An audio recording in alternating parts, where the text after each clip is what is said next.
সিঙ্গাপুরেও সম্ভব হচ্ছে না ওসমান হাদির চিকিৎসা, এমন একটি পোস্ট করেছেন বাংলাদেশের সদস্য সচিব মোহাম্মদ হিজবুল্লাহ আরেফিন। মঙ্গলবার ফেসবুকে দেওয়া এক পোস্টে আরেফিন জানান, ওসমান হাদির সাথে থাকা তার বড় ভাই ওমরের সাথে বাংলাদেশের আহ্বায়ক জুনায়েদ ভাই কন্টিনিউয়াস কমিউনিকেশনে আছেন।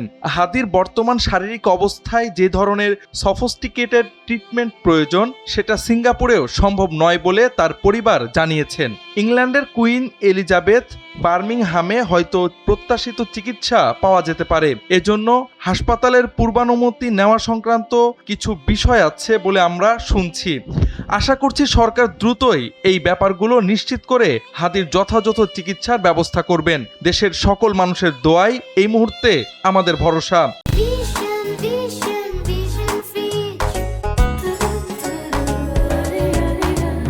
গত সোমবার উন্নত চিকিৎসার জন্য সিঙ্গাপুরের উদ্দেশ্যে নিয়ে যাওয়া হয় দুর্বৃত্তদের হাতে গুলিবিদ্ধ ওসমান হাদিকে। সিঙ্গাপুর জেনারেল হাসপাতালে তাকে ভর্তি করা হয়। সিঙ্গাপুরে যাওয়ার পর অনেকেই আশার আলো দেখছিলেন হাদিকে ঘিরে, কিন্তু হিজবুল্লাহ আরেফিনের দেওয়া এই তথ্যে আবারও হতাশার মধ্যে পড়েছেন ওসমান হাদির শুভাকাঙ্ক্ষীরা।